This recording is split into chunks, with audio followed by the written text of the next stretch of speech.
So, almost 40 minutes since the men got underway, and it's time for the women now. They're due off in just a few seconds' time. Maureen Costa is very much amongst the favourites as well, if she's running. Not sure that Costa is actually running. Been around a long time, has Costa. She's been in great form recently. Came second in Lille a couple of weeks ago. She would be wearing number 1. Number 5 there is Vela Bacca. I can't see Costa wearing number 1 there. Well, if she is there, she'll be up towards the front end pretty quickly. Due to be some 59 starters, that's 21 under-23 athletes and 38 senior athletes. That didn't look like 59 to me. I reckon that might be a few shy, more like 50, something like that, as they get underway here. But will they attack this course? Will anybody grab the bull by the horns early on and go really hard through this first lap? It is 10k the distance they're running. Now that's long for women, because until this last couple of years, women's cross-country distances tended to be less than the men's, but the decision was made by World Athletics to equalise the distances, and so this year the women are running the full 10k, or as I was saying earlier, 9,875 metres, nearly 10k, the same as the men. 1 small lap, 5 big laps, and so we will see a new course record, because the course record set for 8k, the previous distance, was 26.25 by Sarah Lahti in her 3rd consecutive win. It was last year, 26.25. Well, these women are going to have to be running now for 31, 32, maybe 33 minutes, the majority of them. 1:20.25, and that is Sarah Lahti who's at the front. She is there, but is Maureen Costa there? She would be one of the few Dutch athletes who can really challenge her. Gulika's up there in 6th place at the moment. Let's take a look at these numbers of these athletes. 1:20.20 is Elena Eichenberger of Switzerland. And already with just a couple of minutes on the clock, they're very, very stretched out.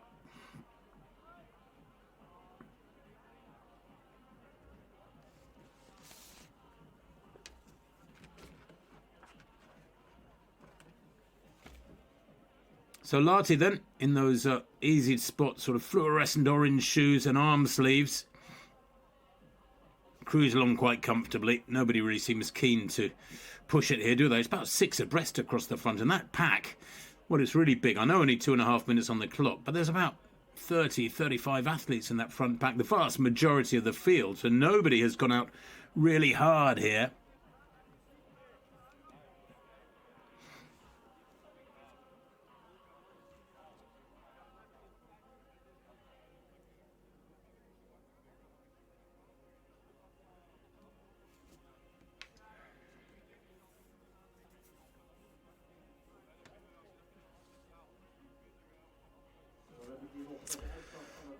Well, after the first small lap, Jennifer Gulika's in 3rd place, Vandenberg, Bakker, Matug, Van der Merel. Yeah, all the big names are up there, as expected. Van der Merel was 14th last year, but 3rd back in 2023. I must admit, I guess my first love in the sport of running was cross-country. My first experiences of it at school as a youngster. Less pressure than road racing, much less pressure than track racing. Good Swiss representation here. Eichenberger and Müller and Krummenacker, Schettler, Salvade, Hochstetter, Vollhauser, all running here to try and impress Swiss selectors. The vast majority of nations have already had their national cross-country championships. Last week was the British cross-country championships up in Liverpool. But some nations still have places to fill in their squads. There's an opportunity for athletes to impress selectors. Of course, every athlete running today has their own reasoning, their own motivations for running. temperature still just over 7 degrees, and well, the wind 17 kilometers per hour, but it's sort of academic because there's clearly almost zero wind in the forest here. Now, this is interesting. Looks to me like Sara Lahti of Sweden has hit the front and decided enough is enough. It's almost deja vu. She's done this year after year on these lovely paths through the outer veranda. And that's it. She's away.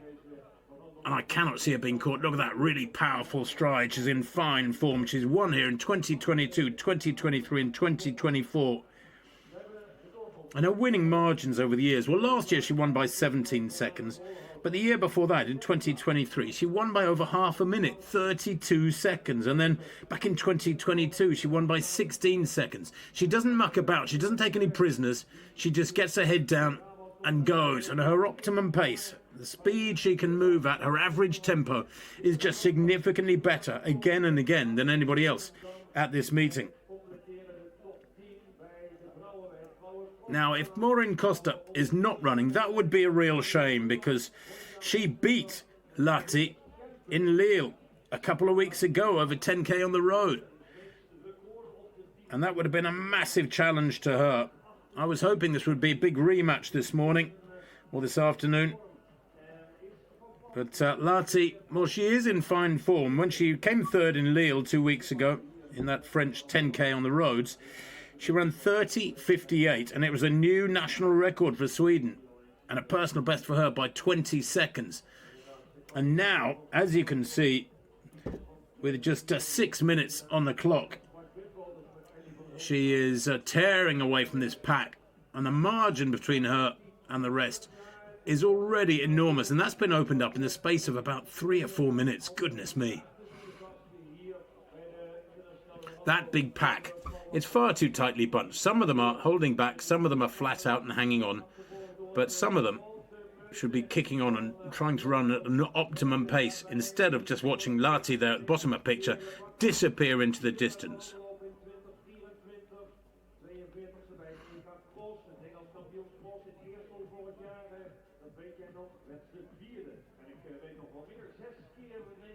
She's got about 17 seconds gap, maybe more, over the opposition. It's a massive gap.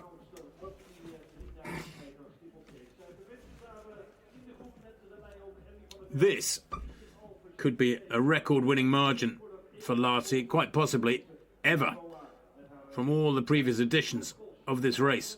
Here is that chasing pack. Now, as they come through, who's at the front end? Impossible to see bibs there, although I did see number 7, Amina Martoug, the 23-year-old there.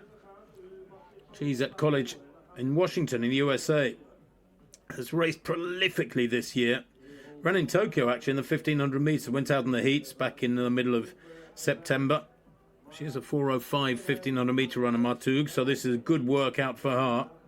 But she has set personal bests this year at 1,500, 3,000 and 5,000. She's had a super year racing over in the States for her college. There's Lahti disappearing off onto another lap.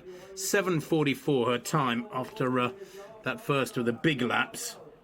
And I wonder what her time will be. How big the gap will be, rather, behind her. There she goes through, Lahti, looking very, very comfortable indeed. 22 seconds. Back to Vandenberg. And Bakker. Martoug in third, Bakker in fourth.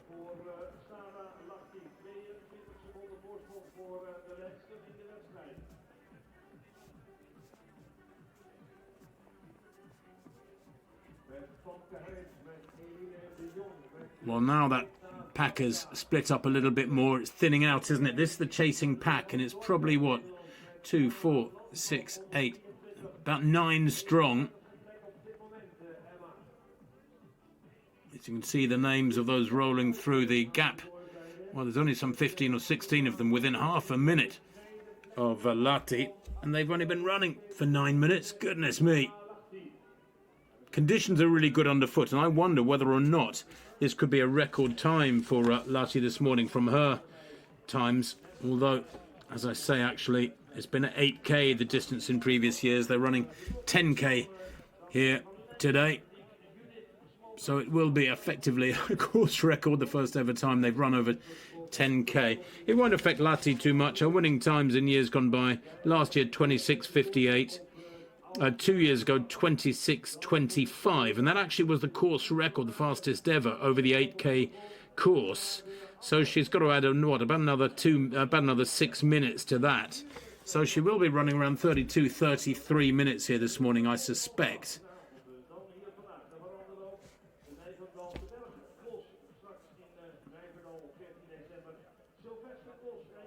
She's so experienced, is Lahti. Remember the Rio Olympics? What, 9 years ago now? Were they really over 9 years ago? She was 12th in the 10,000 metres there. In a national record then of 31:28. And then earlier on that summer, she'd finished 9th in the European Championships 10,000 in Amsterdam. So, gosh, she was, 21 then? Was a good 10,000 metre runner. And she's built on that strength all the time.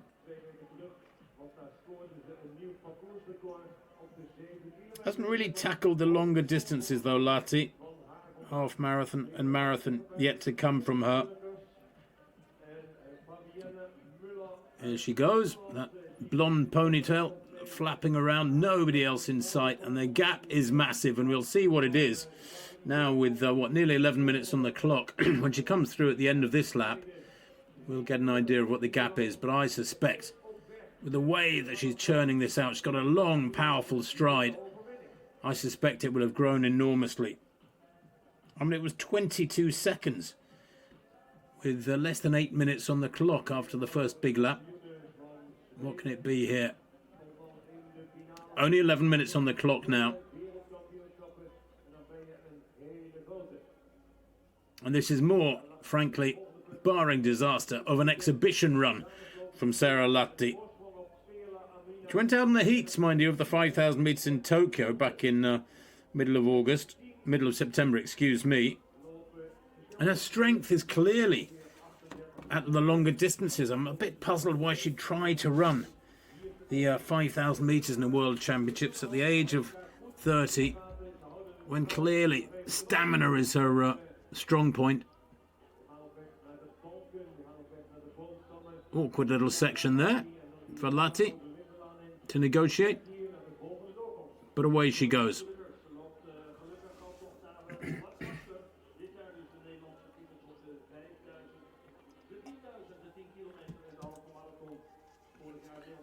On the longest, straightest section of the loop now, Lahti. This is the diagonal across the star-shaped path pattern in the forest. 7 and 5 and 4. Well, 7 is Amina Matug. Veerle Bakker is 5. 4 is Emmy van den Berg from the Pins Hendrik Club.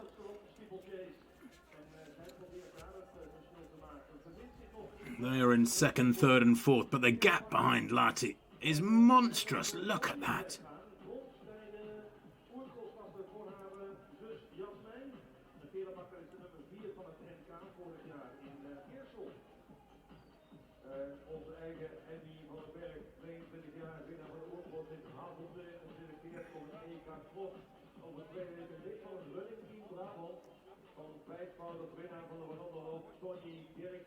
We talk about being a class apart, as is a common phrase. She is in a totally different class. I mean, that gap now, it's about 40 seconds. She has destroyed this field, and I don't think the gap's going to get any smaller. Nobody in this chasing group is pushing on to try and break away from the pack like Nick Lemmink did, for example. Although he left it quite late. He left it 2/3 the way through the men's race. After 21 minutes, that's only when Lemmink took the lead. I suppose you could say he pushed on from the pack a few minutes before that. So at about halfway, Lemmink pushed on and closed down on the early leader, Jesse Fokkenrud, who held on wonderfully to finish in 2nd place. But this is cross-country running at a totally different level. And Sarah Lahti, with the calibre of this run, assuming she plans to run in Lagoa at those European cross-country championships in 2 weeks' time, will be very much one of the favourites.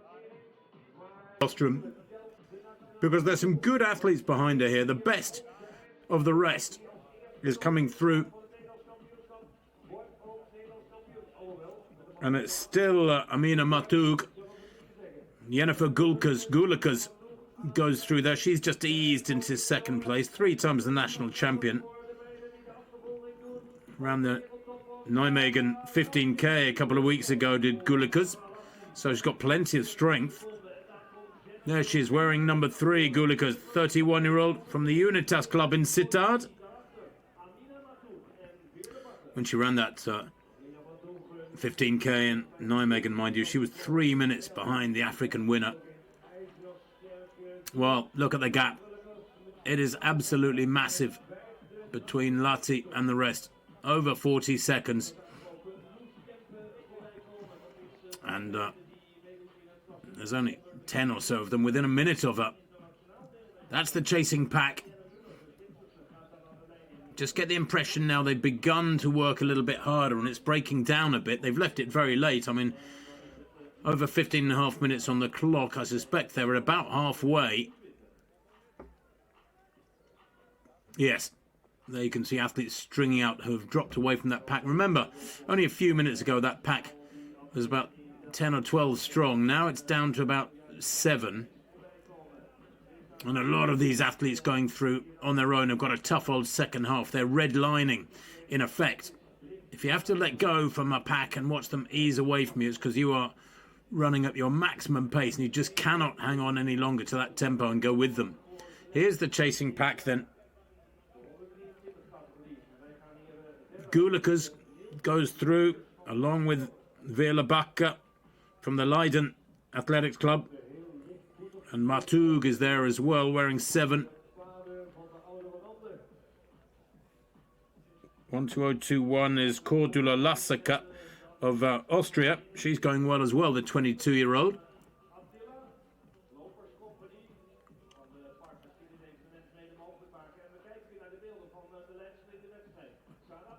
But untroubled. A stroll in the park, quite literally this, for Sarah Lahti. The Hasselby SK club athlete has done the job well before halfway. She's past halfway now, 17 minutes on the clock. But using all her experience here to gauge her effort right over this second half of the race.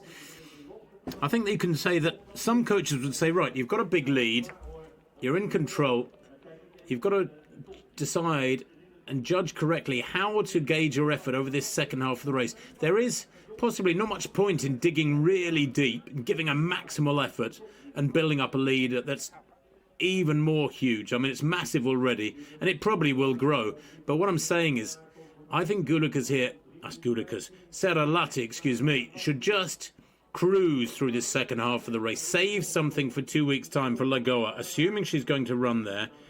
We haven't had the big rematch that we were hoping for between her, Lahti, and Maureen Costa, who was the 33-year-old who I was hoping would run here, would be in front of her home crowd. But I don't think Lahti here needs to give 100% through this next 10 or 12 minutes. She just needs to maintain, so to speak, and hold something back. And if you can win comfortably by a minute or so, and maybe more, and still be running at 95% effort, then you know you're in great form and you've come away from it feeling you could do something more. I mean, an athlete of her calibre, frankly, should probably go for a run this evening, maybe 8 or 10k this evening, just a nice steady run to wash out the lactic and the toxins, so to speak, in her muscles from this run. If I was her coach, I'd say do a nice warm down, 10 and 15 minutes warm down, go back to the hotel, get a massage, replenish plenty of fuel, maybe a sleep this afternoon, and then get out for a nice, very easy run of half an hour or so tonight.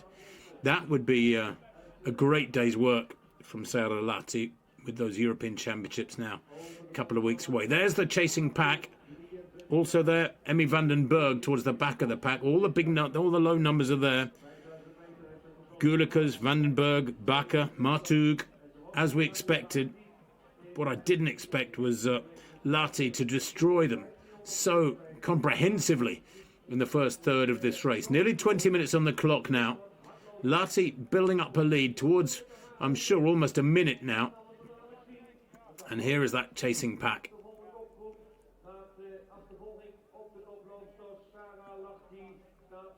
Many of the spectators cheering on these athletes' families and friends, and others just looking for a nice walk through the forest of the Outer Veranda.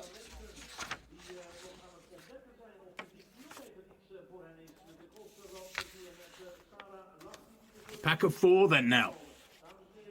Easing away from the rest as Lahti, who is very familiar with this entire circuit. Year after year she's come here, jogged round it in her warm-up, raced over it very successfully, and it's imprinted in her mind now. So, most aggressive of that chasing group is Amina Martug, wearing 7 in second place. Martug giving it everything, and she has got great championship form as Amina Martug, 23 now, so in the senior race, not in the under-23 race this year. She's a former bronze medalist at the European Under-23 5000. She came third in 2023. She was fourth, actually, back in 2022. Second in the Dutch 1500-metre championships in Hengelo last August. She has got good speed. She's run 4:05 for 1500. Good strength, too. 8:46 indoors for 3000. There she goes. In third place behind Martug, who is turning the screw now. Now she's in a separate race. Look at that, 55 seconds. Martug with Bakker in third and Gulikas in fourth. Gulikas, yeah. So they go through. Martug and Bakker and Gulikas. That's second, third and fourth. And then in fifth place, Van den Berg. Just trying to hang on to this trio. But there's been a definite turning of the screw here and a little acceleration and the pressure being put on by Amina Martug. In the green and white there, those light purple bottoms. And she's asking questions of those other three.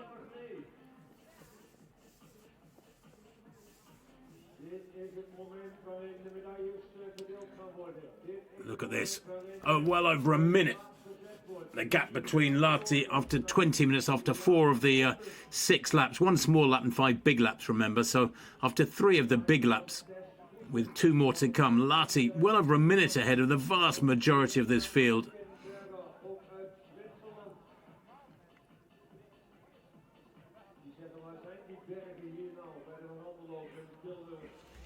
I suppose if I was an absolute cross-country purist, and in some respects I am, I would say I prefer to see more hills in a cross-country race, but that is a challenge for the Dutch. I think we all know that, so let's be reasonable about it. But for me, cross-country should have significant undulations. It should have twists and turns. It should have changes of surface. Those are the 3 primary qualities, I think, of the perfect cross-country course, is hills, surface changes, and twists and turns. So you're constantly working and constantly concentrating to find the best line through the various obstacles. And when you've got a very flat cross-country course, well, it's not too different to a road race. That's the only problem with it. And I mentioned that earlier, that the conditions are so good underfoot that today is almost like a road race. And if you put all these same athletes over a road course, the results probably wouldn't be very different. Certainly they wouldn't be different for Sarah Lahti, who has destroyed this field here today over the first half. She's now well into the second half of the race on the penultimate big lap here in the Outer Veranda. Remember, this is the 3rd day of a festival of activities from Friday to Sunday. And previous winners of the women's title, well, if you go back many years when there were non-Europeans allowed to run. Ellie van Hulst won this race 4 times between 83 and 88. She was a world indoor champion for the Netherlands over 3,000 and 3 times a European indoor champion at 3,000. Tegla Laroup, remember her, the Kenyan, fabulous little athlete. She was the first African winner, Tekla Laroup, 3 times a world champion at half marathon, one of the greatest marathon runners in history. And Getewami of Ethiopia, she was 10 times a world champion on the track, road and country. So some massive names have raced here over the years. And these races, if you've only joined me in the last few minutes, this 68th edition of the Warandeloop in Tilburg, they all take place in and around the university town of Tilburg, a city and a municipality in the southern province of North Brabant. We're about 55 kilometres southeast of Rotterdam.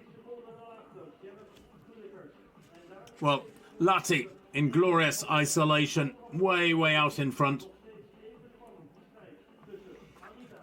And the municipality of Tilburg have done a wonderful job in turning this to a glorious forested area that the local populace can enjoy for walking and jogging and cycling. Here's the second place, and she's beginning to build a gap now, and she's broken it down. The hard work from Amina Matug has been rewarded.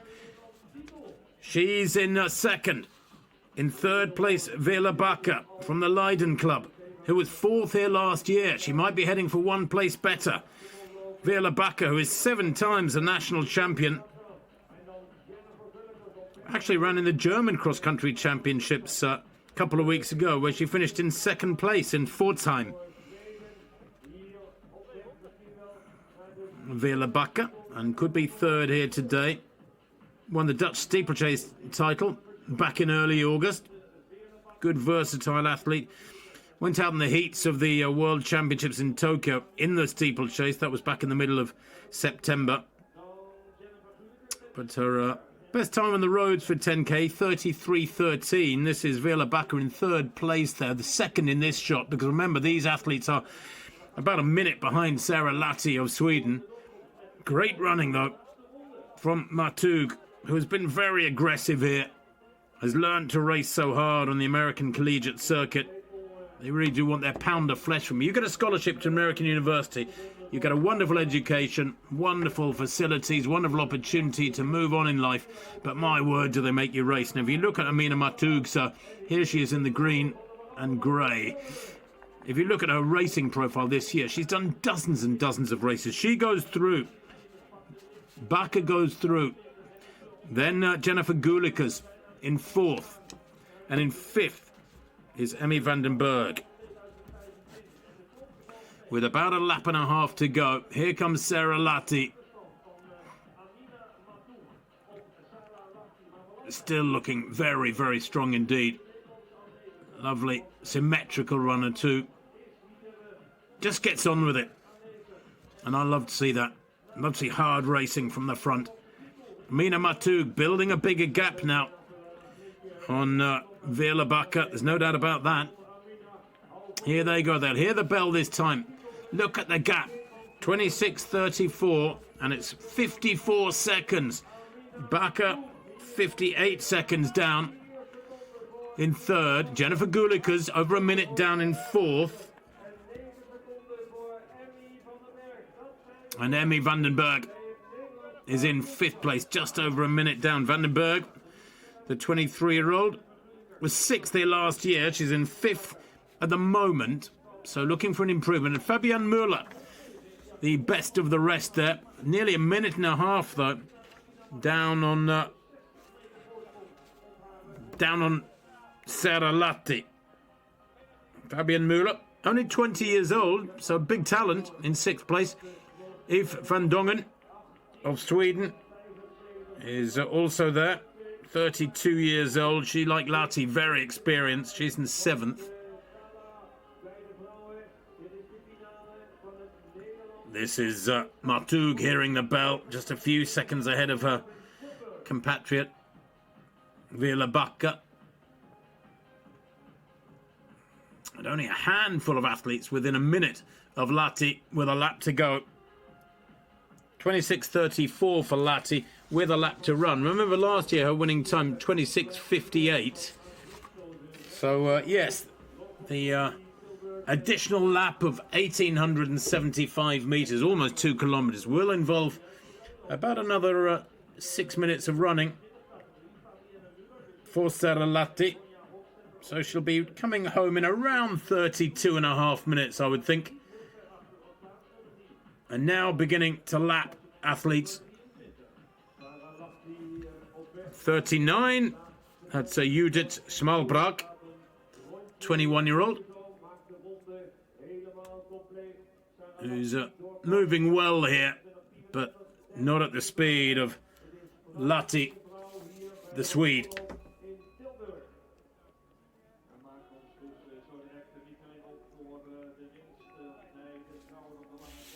Well, Lahti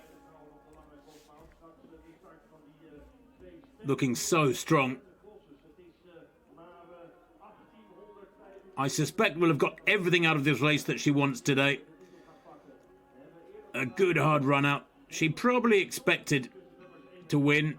She's on the way here, barring disaster, to her 4th consecutive title at this 68th edition of the Warandeloop Tilburg. Powered by Kappa Europe. And she is powered here today at a different level to the rest of the field. It looks like her winning margin, with a lap to go, it was 54 seconds her lead. It looks like her winning margin could be well over a minute here. It's been remarkable display with 30 minutes on the clock, nearly 31 minutes of front-running strength and composure.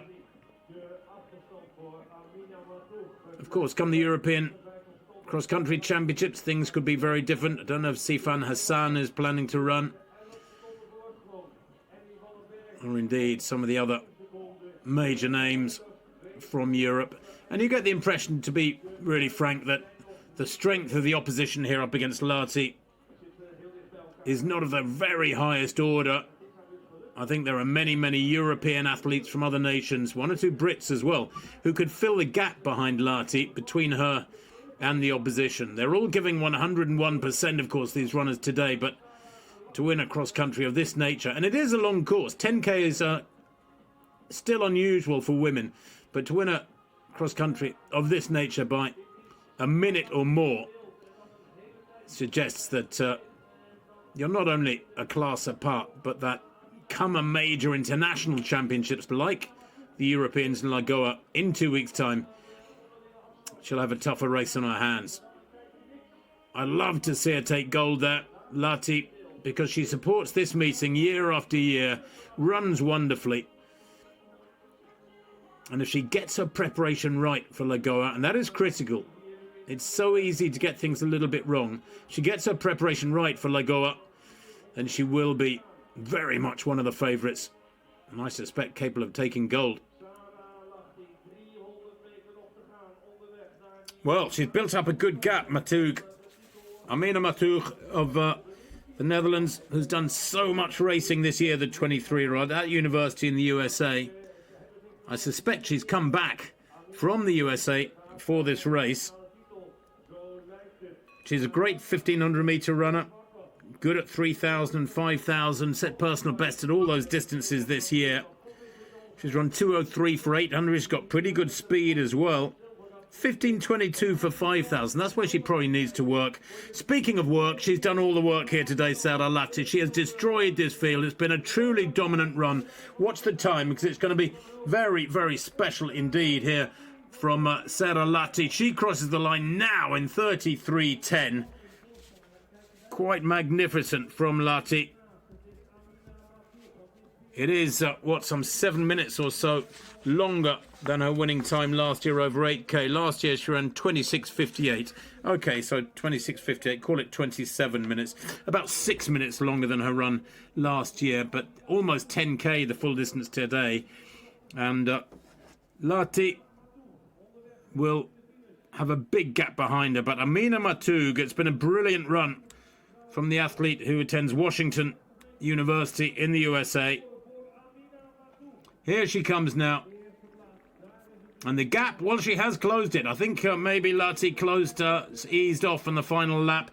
The gap is going to be inside 50 seconds, or about 50 seconds, from Matoug takes second place, 51 seconds down. I got her at 34.03. Unofficially, yeah, 52 seconds down. And that is a brilliant run from Matoug, as this is a solid run from Veerle Bakker. She crosses the line there. Veerle Bakker, how many seconds down? Just another 16 seconds down.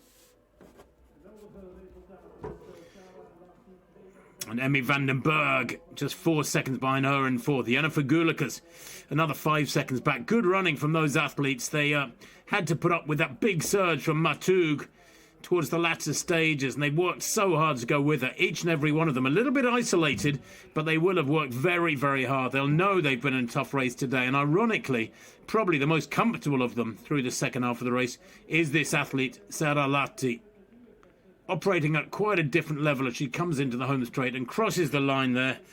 Her winning time, 33.10 unofficially. Stops her own watch, the athletes always do. No need for outrageous celebration from the Swedish 30-year-old. Amina Matoug has run really well there. Great 1500-metre run and good over cross-country. She's a young athlete who I think can look for a big improvement on her 5,000 personal best, 15:22. That's sort of the middle ground, of course, between middle distance 800 and 1500 and 10k on the roads and country and 15k. I'm not sure if she's ever run 15k yet. And a lovely run there from Veerle Bakker, a 28-year-old Leiden athlete who was fourth here last year. She gets third this year, improves by 1 spot to a very, very solid run indeed. And a place, of course, for each of those athletes in third, fourth and fifth and sixth. Van Bakker, Van den Berg, Gulikas and Alten in the Dutch team in Lagoa, of course, in Portugal in 2 weeks' time. Van Alten in sixth may make that Dutch squad as well. And 2 weeks is a nice gap between races. It enables you to get in. There it is, the top 10 today. Sara Lahti, 33.11. Wins by, some 52 seconds from Amina Matoug and Veerle Bakker. Best of the other non-Dutch, Fabienne Müller, down in 7th place there for Switzerland. Eve van Dongen made it 2 Swedes in the top 10. And Romana Wollhauser makes it 2 Swiss in the top 10 as well, with that 10th place position. But the good news for Sara Lahti is that as the year of 2025 comes to a close, with the European Cross Country Championships coming at us next week, or in a couple of weeks, she goes into 2026 in fabulous shape. Most of these athletes do as well, of course, approaching their very best form. They want it to appear in Lagoa, in Portugal, those European Cross Country Championships. And many of them, I'm sure, will be selected for the World Cross Country Championships on January the 10th. Those take place, of course, in the USA, in Tallahassee, earlier than usual. Well, this is how it unfolded for the elite women at 1:50, 10-2 local time in Tilburg, in the Netherlands. The elite women's field getting underway. There were due to be 59 starters. It looked a few less than that. One major absentee was Maureen Costa, who was on the start list, the 33-year-old who beat Sara Lahti, the eventual winner today, just a couple of weeks ago of 15 kilometres. If Maureen Costa had been running, I think it would have been a very different story in terms of how the race unfolded. Costa, a fabulous world-class athlete on the country, the roads and the track. But in her absence, well, it was all about Sara Lahti today. The most dominant performance of this 68th edition for the Warandeloop in Tilburg. The Hasselby Club athlete won by 17 seconds last year, 32 seconds in 23, 16 seconds in 22. Well, today she wins by 52 seconds. And I think she did ease off in the final lap, and allowing Amina Matoug to come through for that good second place. And in third was Veerle Bakker. You can hear the presentations going on in the background. Good to get those presentations done as soon as possible after the race is concluded, so it's fresh in the minds of the spectators, and the athletes get the applause and appreciation that their performances deserve. Well, traditionally, in the UK, the cross-country season comes to climax in February and March, and of course, for many, many years now, the European Championships has been in December, and then the World Cross Country normally in March, but it's beginning to adopt the American pattern a little bit more, where the cross